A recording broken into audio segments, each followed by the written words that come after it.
Hare Krishna. This is Rambru Dasi again at the Bhakti Care blogspot.com. I thought, now that I've introduced myself, I thought that it would be helpful for persons who are following this blog to know a little bit about what clinical pastoral education actually is. Clinical pastoral education it started as an opportunity for clergy persons, particularly people pursuing the ordained ministry, to have some experiential knowledge, some practical experience in ministering to people who are in crisis. The whole program began in a psychiatric hospital founded by someone named Anton Boysen, who himself had problems with psychiatric issues. And it evolved gradually into extending to hospitals and hospices. And then the awareness came that these pastoral caregiving skills or spiritual caregiving skills are just really important skills for everyone who is a person of faith should know, particularly in a leadership position. So it's a combination of the whole program is a blend of theology or theological reflection. We call it in the Western theological world, we call that practical theology, where you take your intellectual understanding of a theology and you put it into practice and you see what works and what doesn't work, so that you can realize it or integrate it in the CPE or Clinical Pastoral Education language. That would be called integrating your theory. That means to realize it or actualize it, or it becomes part of you, your manner of being. So we in Clinical Pastoral Education, we focus on helping the student reflect on their theology as they make contact and encounter the suffering of persons in crisis, particularly in a hospital or hospice setting. But we also incorporate into that theological reflection an awareness of a person's social, economic, developmental place in their life cycle, and a lot of the behavioral sciences. That means various theories that bring understanding to how the person evolves. Now, in the Vedic text, we have some information on that. In fact, it's amazing, actually, how complete the Vaishnava philosophy is when it comes to spiritual care and the various stories in our scriptures that talk about people who have been in crisis. In fact, the Srimad Bhagavatam is full of stories where people are in crisis and how that crisis compels them to turn towards Krishna, turn towards God, the Lord in the heart, to bring themselves a sense of peace and comfort. So we use theology, and because it's an interfaith program, it may not be Hare Krishna people. In fact, most often they aren't. But interestingly enough, whether you're Catholic or Protestant or Jewish or Muslim or Buddhist, the human condition and the problems of the human condition are kind of transcendental to a person's religious story or dogma. My experience is that it doesn't really matter what your dogma or your doctrine is. We still suffer, and we get old, and people lose children, and people become ill, and people have to face death, and that's common to all of us. And so on that level, we try to connect.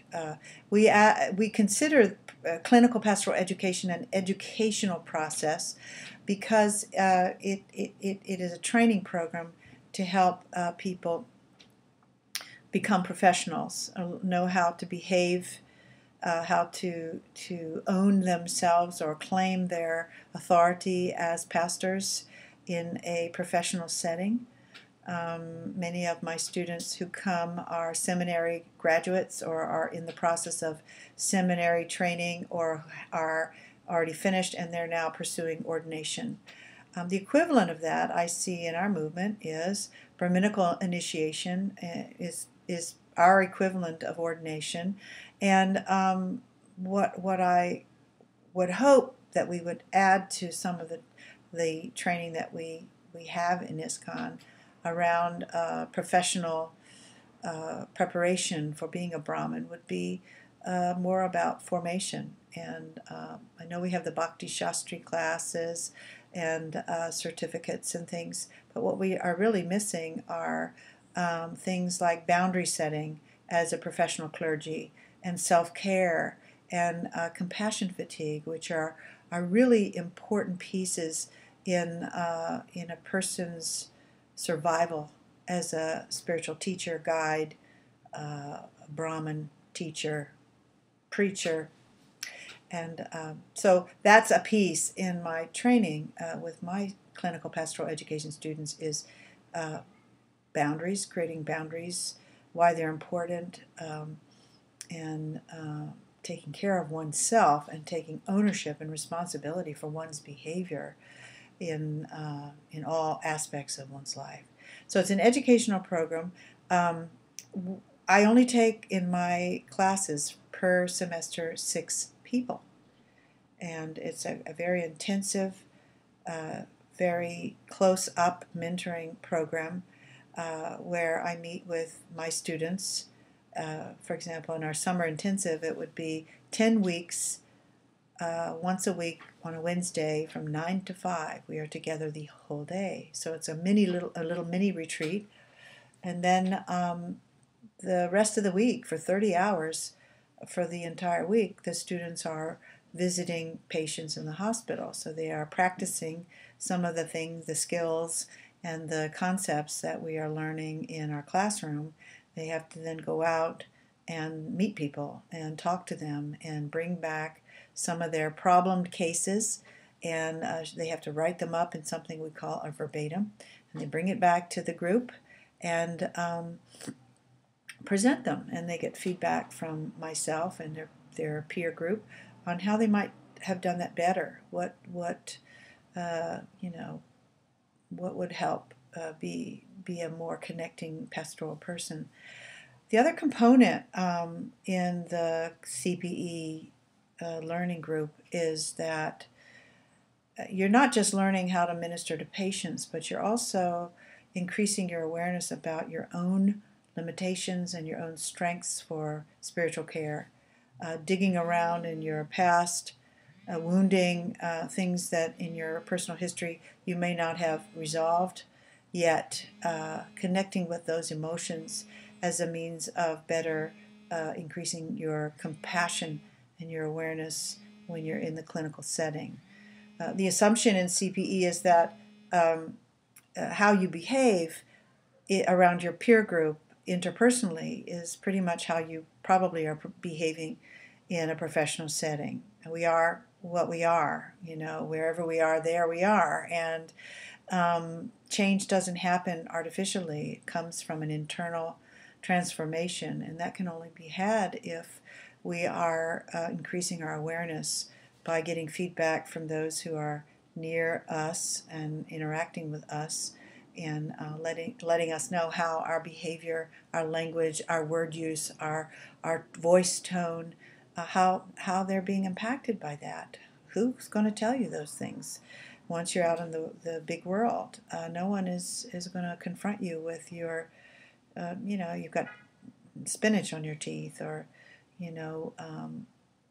when you say things a certain way, I don't feel cared for by you. So we practice that in the classroom. So it's an educational process. It's not therapy group. It isn't there just to make us aware of ourselves, but we want to become more in tune and aware of ourselves, so that we can be more available and more sensitive to other people, not just in the clinic, but in everywhere we are. The assumption being that when we have really integrated ourselves as spiritual care providers or healers, in every context, in every moment, we are becoming a healing presence for others.